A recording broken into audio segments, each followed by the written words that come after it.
everybody. I'm Candid Frank Stanisci. Thank you for joining us here for CFL Talk. Welcome to and thank you for being here.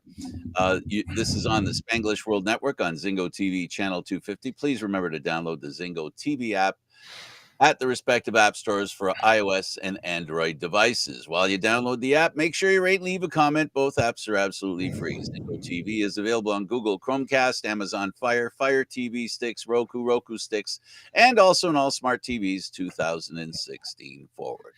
Now, on CFL Talk, joining me is David Morassutti, fresh from practice. Yeah, fresh from walkthrough. Although they didn't walk today was weird. They didn't do their walkthrough at BMO Field. They did their walkthrough at Lamport. Oh, Stadium. They didn't wait to go back. So they did Lamport, and then we met them at BMO Field after. So that was interesting. Usually not the case. So what do you have to tell me? Well, Chad Kelly was so talkative.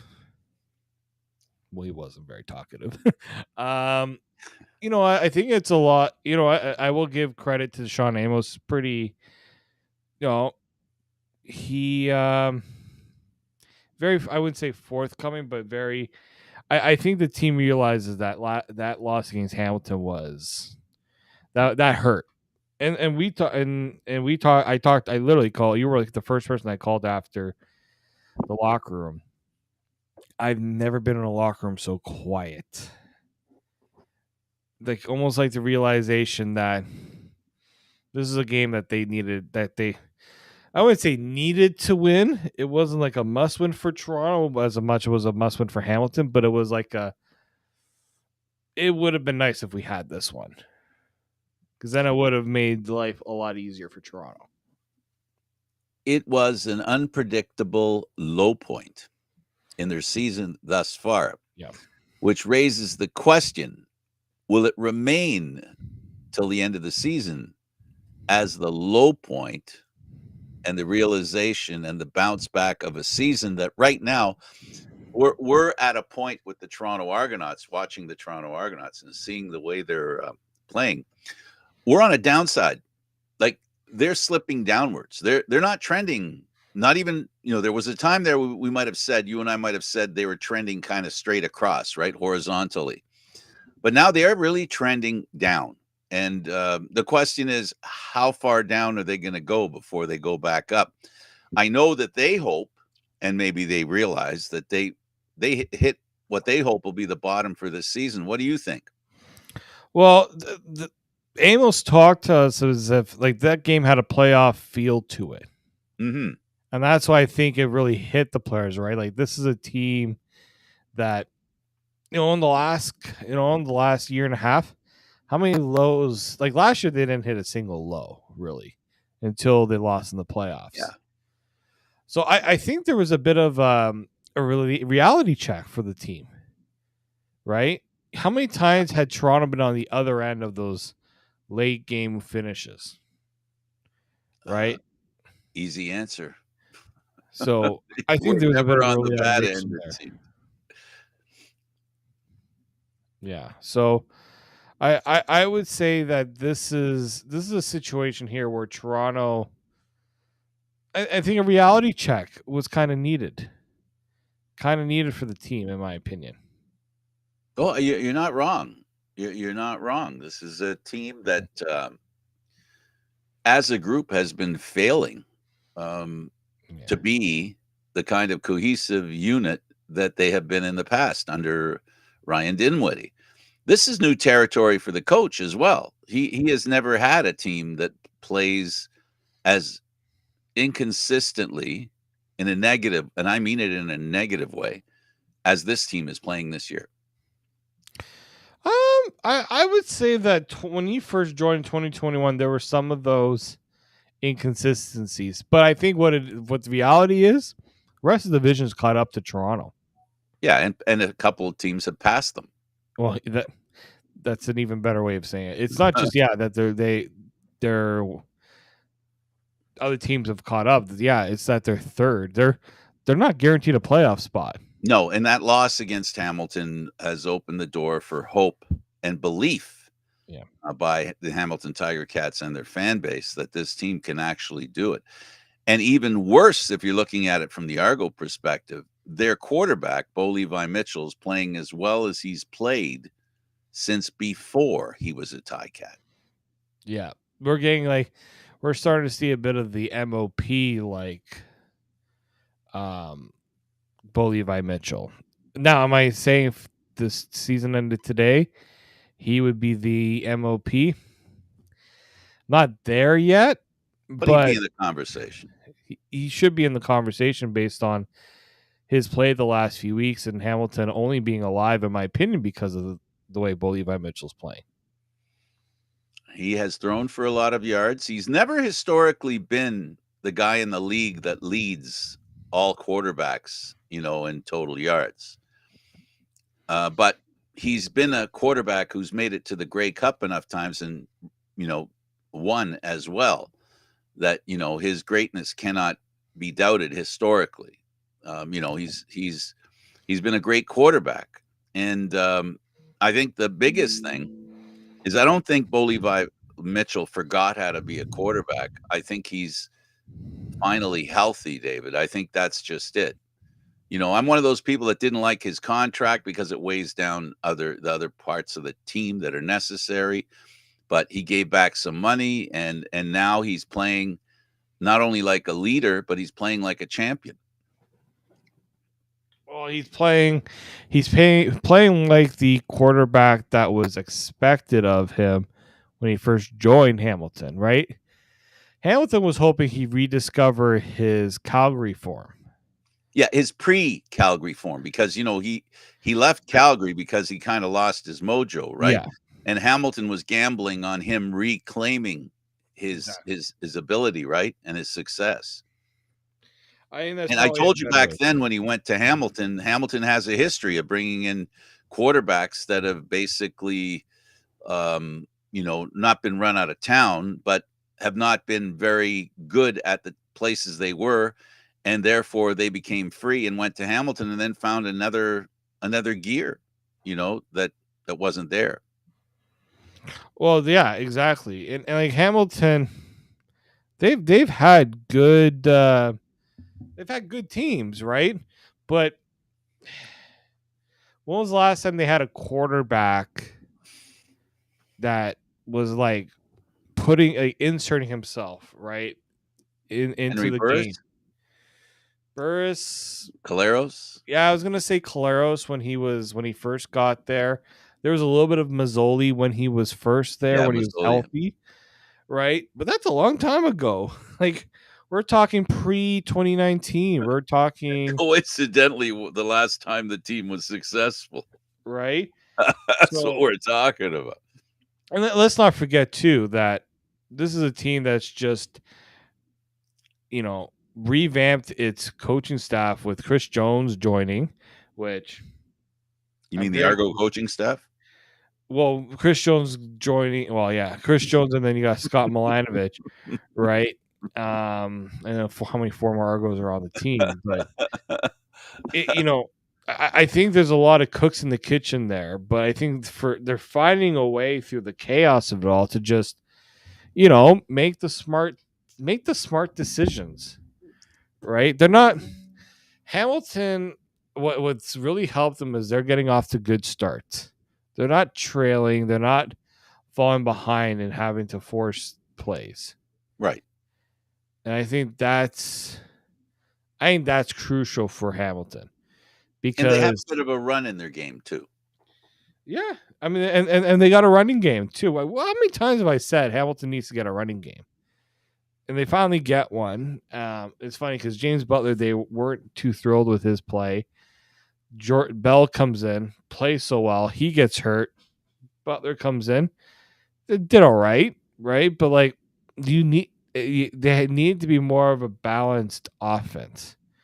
Hamilton was trying very hard to let's go throw it out. Like sometimes just take the safe play. Bo Levi Mitchell running the ball. Never saw that before, right? Like this is I think right now for Hamilton, we talked about this. I think in the last show we talked about it. Maybe I talked with you. I talked to some people about it. But like their playoff dreams aren't dead. Heck no. They got the crossover still. Like people think, but if Toronto gets third place, it's over. Look at the West. For the first time, we could have an East team cross over to the West, and I'm sure people didn't even realize that was a possibility, but it is. And I think if Saskatchewan hadn't won last week, I think we'd be talking about Saskatchewan being in trouble, losing out to Hamilton. Absolutely. I don't think it's going to happen. I really think it's Hamilton or Toronto, not both. I don't see Ottawa falling down. Well, I guess it's possible, but I just don't see where they are right now, putting them in jeopardy as far as a playoff place is concerned. It's funny, David, that Scott Milanovic is coaching a quarterback that was not necessarily run out of town, but they weren't in a hurry to keep him in Calgary, being Bo Levi Mitchell. And he had a quarterback that actually Edmonton did run out of town, Ricky Ray. And now he's coaching another veteran quarterback who's, trying to reclaim previous greatness, right? And we know that was a success with Ricky Ray. And Scott Milanovic is making this his team.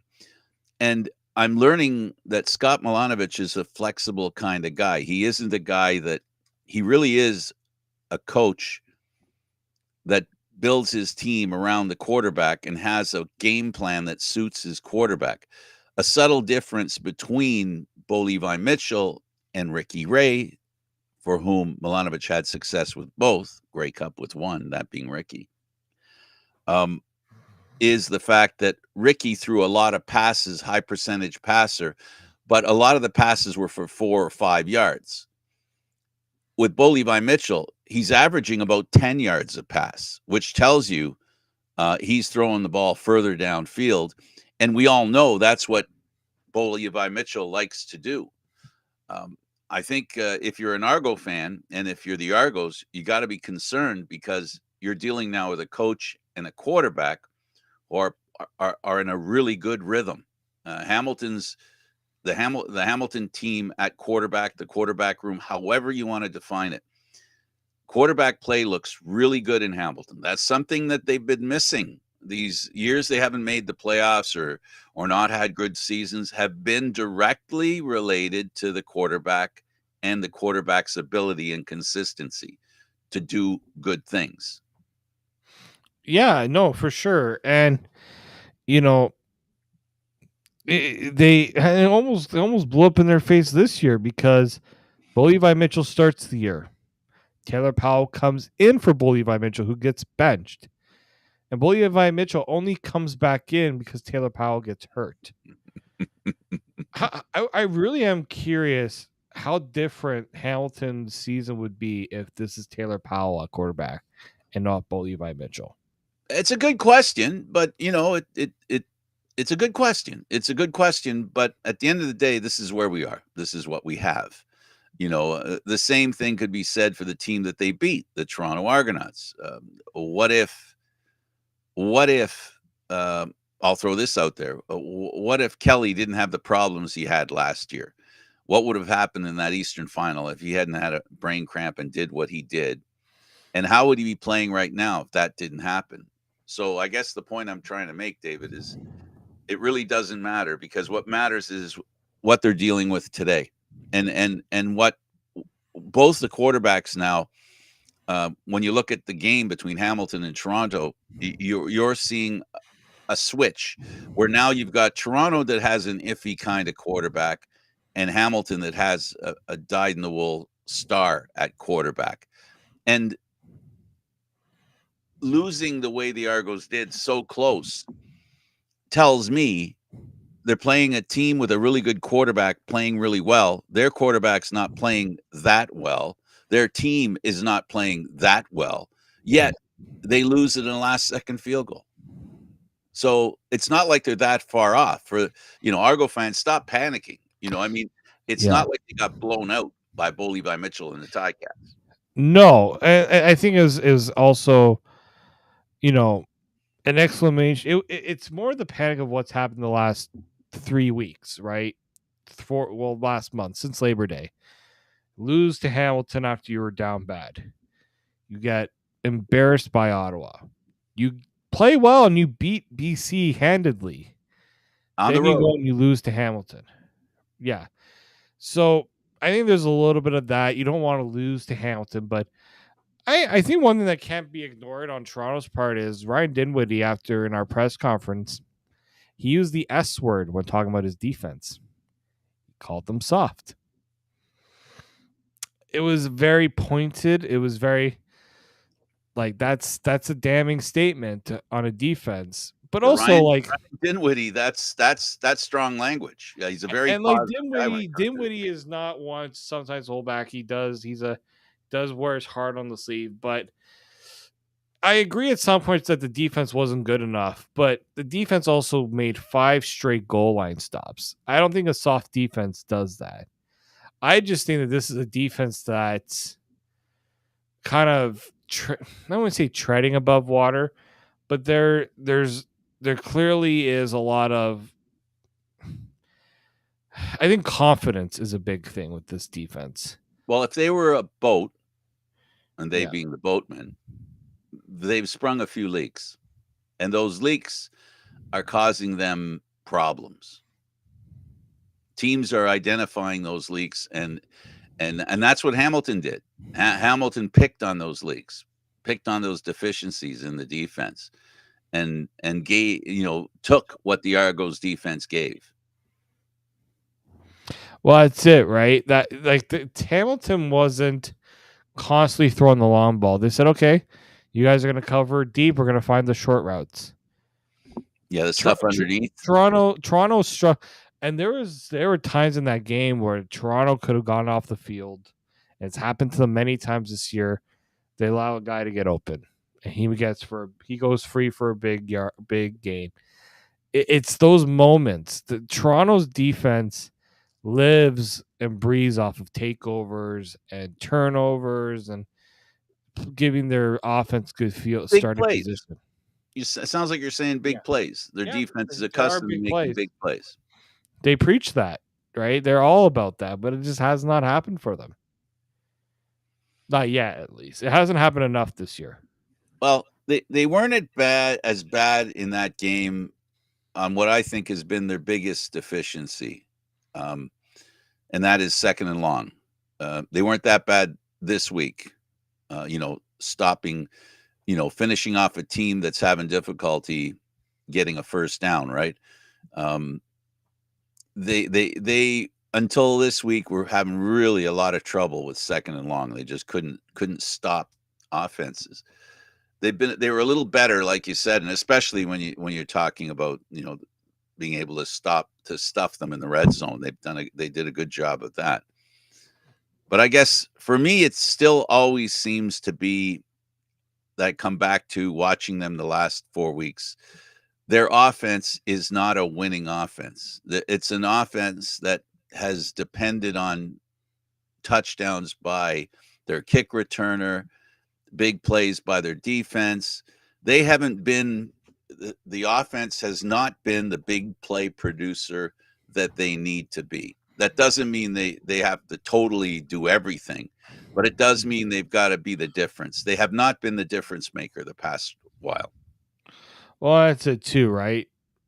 When we talk to Dinwiddie, he talks about not having to be Superman, right? And Right. even in Hamilton with Bolivia Mitchell, don't have to be Superman.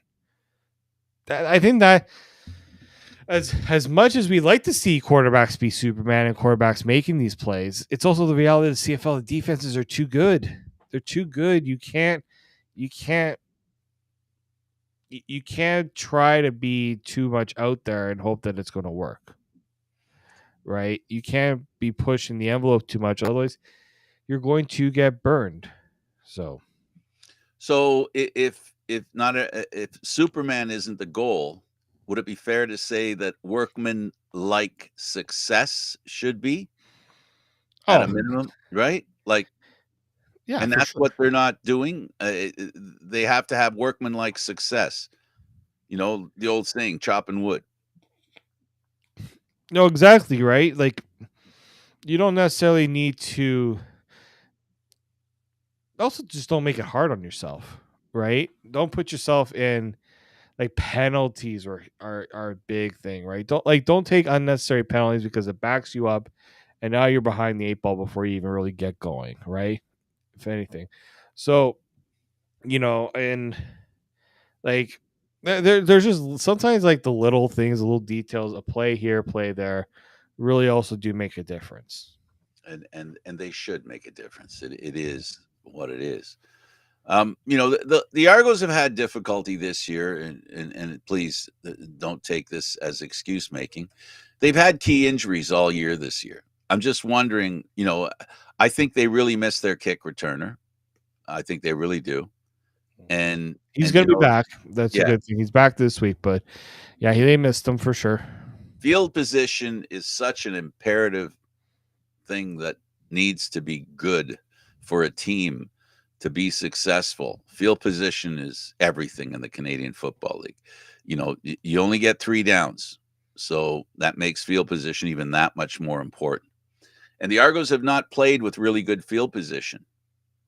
They didn't against the Ticats, at least anyway. The points that they did score, you notice they came from a long way to score them. Yeah, they had to drive down the field, and that's tough to do consistently in the CFL, right? I mean, Hamilton was able to do it on their final drive for sure, but yeah, it isn't easy. That's why special teams mean a lot more in the CFL.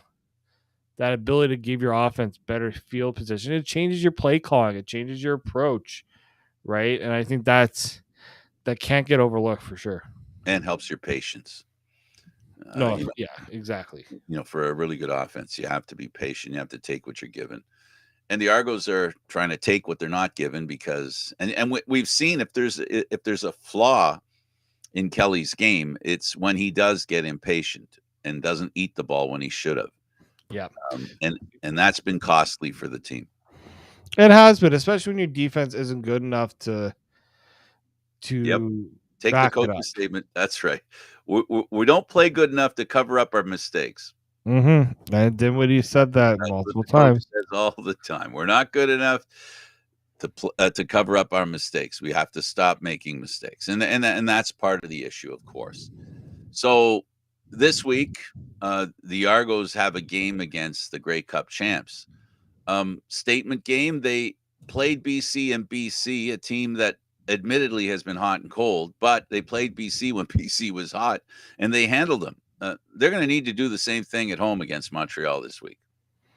Oh, no doubt. I do think that this is an Argos team that has a lot more to play for. Like Montreal right now, they they got to be careful because they've clinched what they've needed to. They're going to be in a position where they got everything clinched. So Montreal is in a little bit of like Toronto's. I would say completely because I think Montreal there's a few tough losses right now that Toronto didn't have. But yeah, I know if I'm Toronto right now, this is I wouldn't say a must win game, but this is a game where you need to show up. You need to show if you are going to be a championship team, if you are going to say you're going to the playoffs, you need to beat one of these teams and have a bit of a statement while doing it. Absolutely. And if you're Montreal, now you're in the position now where you have to make the decision as to whether, you feel you can rest players.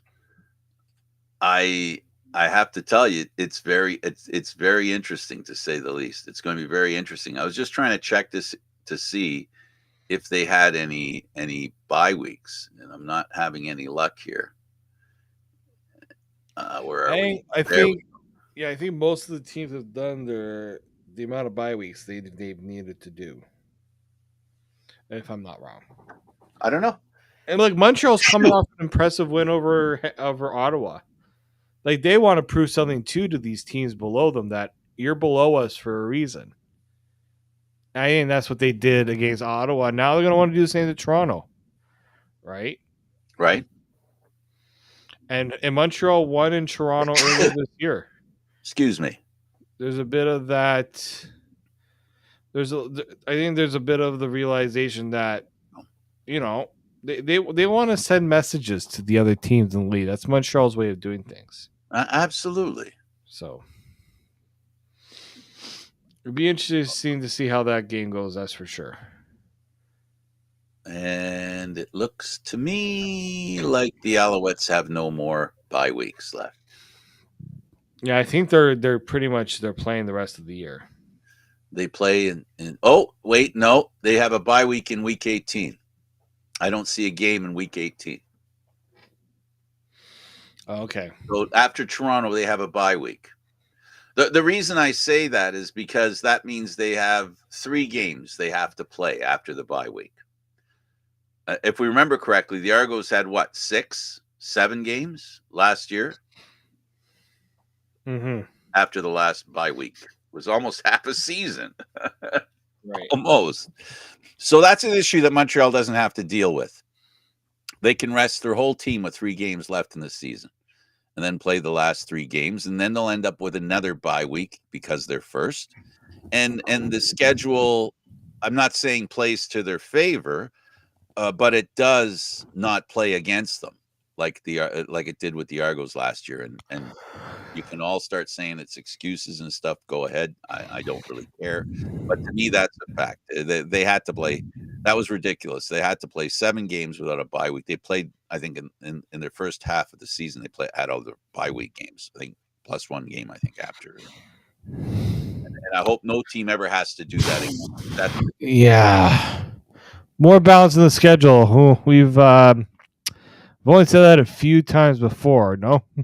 Absolutely. Well, but that issue is a big one because it's just come on, it's a tough sport. The whole point of the bye weeks. What's the whole point of the bye weeks? The whole point of the bye weeks is that the Players Association and the league agreed that players' bodies need a rest. They need a time when they can slow down. So you give a team a bye week the first week, and then they're done with all their bye weeks by mid-season. And what does that say for the other half of the season? It says, well, you know what we said about resting? It doesn't matter. Well, yeah, it's kind of true in a way. I do believe there's a bit of that to it, but yeah, I mean, right now there's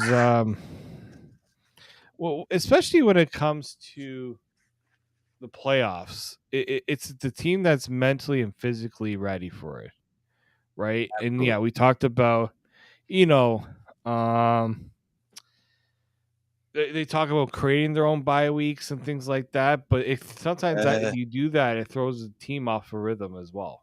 No, if you're breaking the team up, I'm a firm believer. I don't believe what the Argos did last year. I don't blame them for doing it. Not at all. That's not my point.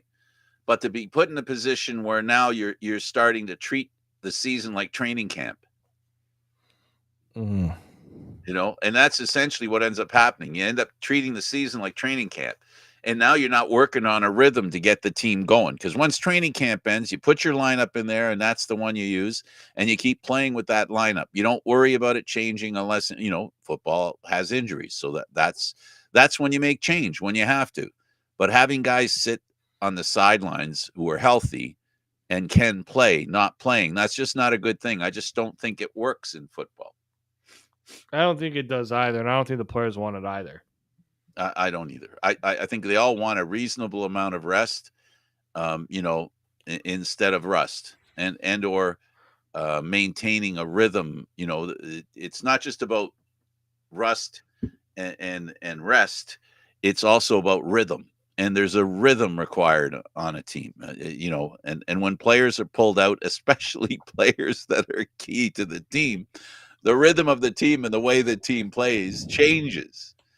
And it's just not a good thing. It's hard enough to play with players that are that have been injured. It's hard to deal with that. But then you're bringing people in because you need them to play well. They're not coming in because they're resting the guy. They're coming in because they need to play well. It's you got to play. It's a different mindset, in my opinion. Maybe I'm making too much of it. No, I don't think you're making too much of it. I think there's something to be said about it, but maybe players have gotten a lot better at managing it now that they kind of know what to expect of it. I think that would Right. be my response to that. Yeah, I think so. But it's important, and we've got ourselves some really interesting games that played real quick. The games that were played last week, that of course was the Argo game, was 33-31. And then we had Saskatchewan. And you talked a little bit about the fact that Saskatchewan needed to play well, and they did. I'm a believer that Saskatchewan is a team. If they clean up their act, they could end up winning in the Western Final playoff game. They could win if they get their stuff together. They've had injuries, they've had problems, and going into this season, they brought in a new coach that high profile in regards to, even though he was a rookie coach, people had a lot of faith in him. We know him from here in Toronto, and he has put his stamp on this team. They're a very proud team. They're a very hardworking team. And in this game, you get your number one quarterback back, and that kind of helps too. I mean, with Saskatchewan, I think the issues have not been their offense. I think it has been, well, I shouldn't say it. Part of it has been their offense. It's just it's timely mistakes. Because yeah, do they have a good enough team to be a competitor in the West? I believe so. I don't think they're the best offensive team. I still think that's BC. I am the more well-rounded team. I think Winnipeg has such a good defense. They've got the run game that they're able to control the game. And then like BC, there's such a fireaway offense that it's tough to stop. So, I mean, look, you look at the top three. Winnipeg 16 points, BC 14 points, Saskatchewan 13 points. That was such a crucial win. I said that must have that, like I thought that was a must win for Saskatchewan, especially because Edmonton has been sneaking around behind. They've been keeping it They're in close, striking distance, right? And then you got Hamilton on the other side. There's a little more urgency now for Saskatchewan to really say, we are not going to lose this spot. We are going to make sure that we get in there. And then once we're there, we know anything can happen. So, do you think that Trevor Harris is a quarterback that can take this team into the playoffs and finally prove that he's a championship quarterback? Is he healthy enough? That's my big worry for him. Is he healthy enough? Because to me, I think I do think he's good enough. Like he's learning to be efficient. I mean, look, and he had a running back that just went over 200 yards for him. Yeah, let's that is amazing. And his Armstead, 25 carries, 207 yards, an average of 8.3 yards. My goodness. Right. So I do think that I do think that you look at it, if they can find a bit more balance, that's why they brought in AJ Willett before he got hurt. It was that balance that made them a tough team to play against. So once they lost Willett, then when Harris came down, they just got discombobulated a bit. And so if Saskatchewan can establish that identity of being a balanced attack on offense, tough to stop, it's going to help a player like Trevor Harris. I don't know. I think right now Trevor Harris just needs to take a page out of the Ricky Ray or right now Bo Levi Mitchell. You don't need to be the hero. Don't need to be the hero. Just don't be the guy that costs your team the game. Yeah. Again, not Superman. No. Just working. I do think if you're looking at quarterbacks across the league, he's still pretty good there. Absolutely. Calgary's a team that, just when you think they've got things figured out, they had things figured out. I didn't think so. I thought they were a bit. There was a time there when their quarterback was, the mayor of Calgary was making a big difference. And now they're back to where they were, and not being able to win.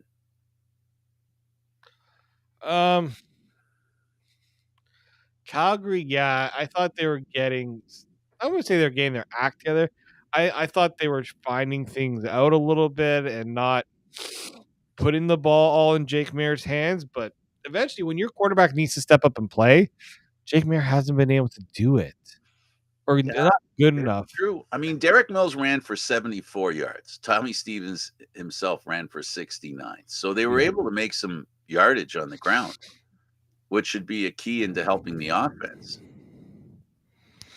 I do think, man, like that's a team there that needs a bit of a reset, a cultural reset. I wouldn't say a cultural reset because we know Calgary was they were the standard in the CFL. I don't think that has changed, but I do think that look they hedged their bet on Mara as their quarterback. It hasn't worked.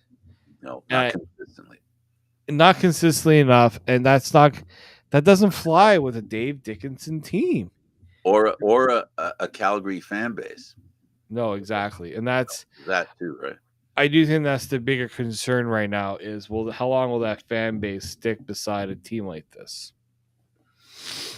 Well, that's something that they need to figure out. Then you have Montreal and Ottawa. I gotta say, Montreal wins when they need to. You know, this they're playing like a Grey Cup champ. They're actually doing that. I do think they're still doing the things that like defensively that's so that defense on the Norththorpe has gone through such a change that they're so hard to predict and so hard to go up against. They found some good players there. Offensively, I'm not convinced still now. Me either. Right, I don't think that they're not winning. They're not going to be winning the Grey Cup off the strength of their offense. In my opinion, yeah, did they get some good players back? Speaker's good. They got Austin Mack back, but I'm not as convinced that offensively that they're that good. I think it's their defense creates so many opportunities for their offense, and look, once in a while, like that's going to be so crucial for them down the stretch that their defense has to maintain this pace. It's not easy to do, but the offense just has to make sure that they don't make mistakes. That's always been the key for them. Don't make mistakes. Don't put your team behind the eight ball, and they haven't done that really that much this year. And Fajardo has not been that effective as a passer. Yeah, no, exactly right. So, I also think Ottawa. That was just such a poor performance from Ottawa. Surprising in a way, considering how well they played. Absolutely. But again, it just also speaks to the margin of error against a team like Montreal that's going to take advantage of any mistake. Absolutely. Any mistake. Right? Or just that inability to they're just so tough to play against. Like, yeah, I look at that game from Ottawa. Your quarterbacks throw for 3 interceptions. Yes, thank you. Just took the words right out of my mouth. Kind of a familiar feeling, no? It's and there was a fumble in there too. How you lose? Oh, sorry, the games that we talked about till now, the first 2 games, interceptions were not a factor. This one here, they made up for interceptions. Yeah. Yep. This, and you know, Drew Brown has been a quarterback that you could pretty much depend on, right? To be the kind of quarterback that doesn't make mistakes. And my goodness, yeah, 3 interceptions. And you know, as much as I'd love to blame the quarterbacks, I think we're talking about the Montreal defense again. Yeah, I think they're the strength of the team. Yeah, right. You're winning a lot of games. Your defense holds your opponent to under 12 or less to 12 points. Absolutely. Your offense doesn't have to do that. Well, offense does have to. I'm not saying offense doesn't have to do anything. They do have to execute, but it's a lot easier when your defense gives you a bigger margin for error. Absolutely. Montreal goes into Ottawa, wins 24-12. Then Winnipeg and Edmonton. Edmonton's the team that this is terrible. I guess I'm not being a very good reporter when I say this is a team I'm pulling for. I really want to see Edmonton do well. I guess the record-breaking losing streak, so much bad luck when it comes to injuries. They have a really good quarterback, a young Canadian quarterback that finally earns the starting position. And what happens the first week after he accomplishes that goal? He gets injured. I mean, I love this Edmonton team, and I wish them a lot more luck, and I wish their fan base a little more luck. And in this game, Winnipeg, David, Winnipeg has figured out, I remember how we used to win. And they're back to winning again. And they're full value for that winning. They're no gifts. They earn every victory. Yeah. I think the big one here is for Winnipeg. Don't put it all on Zach Claros. Nope. They can't. They tried, unfortunately, and this is something they're gonna have to realize. If the other teams neutralize the running back game, if Brady Alvarez is not doing so well, if they find a way to beat that defense and put it in Zach Claros' hands, I don't like Winnipeg's chances. And look, they've been so good, and it might be some people might say I'm crazy to say this. I don't like Winnipeg this year. Their defense is doing so good. I'm concerned it's going to fall off eventually for them. And then when you put it on, and then you ask the offense to put up, I don't know if they're going to be able to do it. Yeah, I think what you're saying is what we've been talking about all along here, right? Mm-hmm. We've been talking about, the defense carrying the day and the offense not doing their share. And if somebody figures out how to avoid the defense, then you have a problem. But, Trey Ford threw 2 interceptions, a lot of interceptions in this game. And his rushing, Edmonton has a good rusher in Justin Rankin, 157 yards. We saw the last one, 200 yards, 157 here. You hardly ever see a rushing game that breaks 100 yards. You don't see a rusher break 100 yards. There were 2 of them that go over 150, 200 and plus. So, they've got the makings of a good team. Looking here at receiving, again, mediocre receiving numbers in this game for Edmonton. Well, the quarterback play, right? They made the decision now that they're not going to go with Trey Ford because they believe that Mike McLeod Bethel Thompson, speak words, David, gives them the better chance because he's not going to be making the mistakes.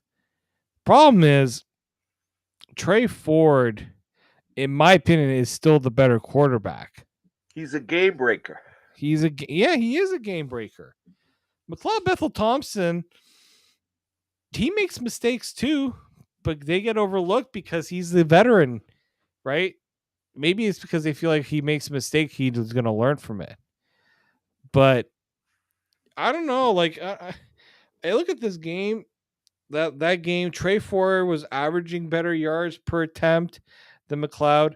Yeah, the the problem too is they didn't have a lot going for them. Yeah, they had the running game going for them, but Winnipeg's like, we'll let you run for that many yards if you're only going to score 14 points. Yeah. So, very true. Yeah, I think right now, if you are in Edmonton going into the rematch, lean on the running game, but you have to find ways to put up touchdowns, put up more than 14 points. Find a way to break that Winnipeg defense. It's not easy. I know that. It's easier said than done, but the one thing that Edmonton didn't have going with them too is they lost a time possession battle. And where's your special teams? Right? We talked about Javon Leake when he went there. He was going to be the game changer. I don't know if I've seen it yet. Have you seen it? I personally haven't seen it. No.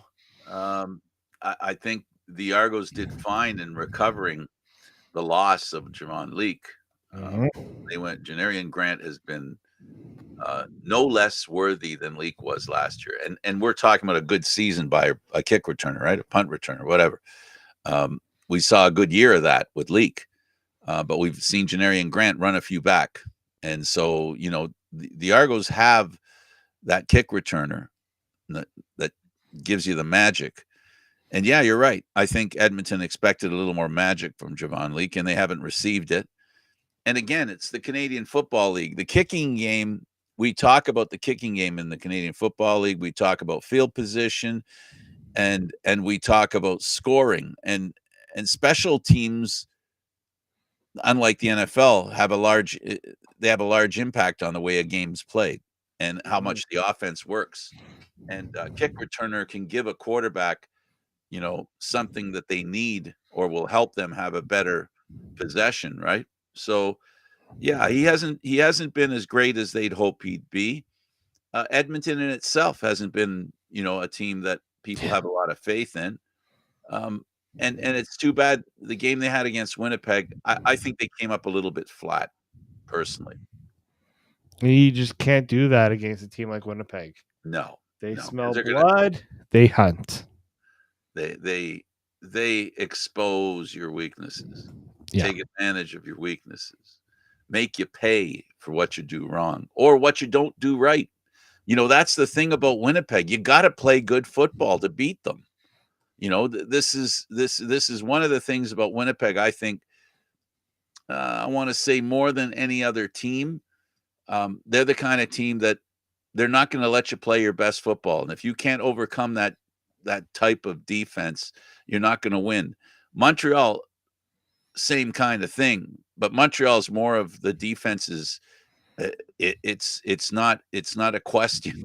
You know how good they are. We forget how good the Winnipeg defense is. Yeah, it's the best. It's probably, other than Montreal, I think that's the best defense in the league. It took them a little bit of time, but I think really think like, is it the Toronto game or just before the Toronto game, they started to find their rhythm and they've been unstoppable ever since. Absolutely, Right? they were. They've been winning each and every week. Is it sustainable? As I said, I'm still skeptical if it is, but for now, they're going to ride that wave. Michael Shea, coaches love when the defense is playing like this because it means there's not a lot of pressure on us on offense to do as much to win the game. Yeah, and Winnipeg has been the most consistent team in the West. They were consistently bad to start the season, figured out how to play, and they've played really well since. I like that. Really been a tale of they've been very consistent. They were bad to start, consistently good now. Exactly. They're consistent at being consistent. Absolutely. And if they maintain this consistency going out, they are going to win the division. There's no question about it because if they keep playing like this, this is Winnipeg has learned one thing that reminds me of last year with the Argos. Winnipeg is doing it this year. They're always doing enough to win, David. They're always doing just enough to win. They're not really clocking anybody, but they're doing enough to win. And for them, that's good enough. Absolutely. It's right? good enough for anybody. Because if they get to the playoffs, especially if they win the West, that's their secret formula. We only need to win one game. The other team's got to win more than one. Absolutely. Right? Well, so I think we're almost so we are at the 1 minute countdown, Frank. Well, we'll go out early. How's that? We'll go out. Well, I'll say this. Tonight's games, Edmonton, Winnipeg, and you got BC Hamilton. Those are the most important games on the calendar this weekend. Well, I think the cat fight's going to be really interesting. Yeah. Oh, yeah. Okay, final thought before we go. Go ahead. Should Nathan Rourke be the quarterback going forward? Well, he hasn't played like he should be. Yeah. That's the problem. He hasn't played like he should be. But you would think I would put him in there, help him get back his confidence, because I think what we're looking at is the hangover, the NFL hangover. Yeah. His confidence was really, I mean, just think about what he went through in the NFL, how many teams he went through. How, I mean, if I put myself inside his position and all I see is where's my chance to prove what I can do? Mm-hmm. It never arrived. Too bad for that. Like the kids, still think he'll be a success in BC, and a lot of teams are hoping he's just not successful when they're up against him. That's the hope that other teams have, that he doesn't find his game while he's playing them. Yep. That's true. Thanks for this, David. Thank you, Frank. For David Morassutti, I'm Candid Frank Stanisci. Thank you for watching CFL Talk Aaron Live Mondays at 4 p.m. The show can also be heard on the Spanglish World Radio Network for CFL Talk news, entertainment, and other sports programming we offer. Please check out spanglishworld.ca. Spanglish World. Watch it here, read it, download it, live it. Thanks for watching, everybody. See you next time.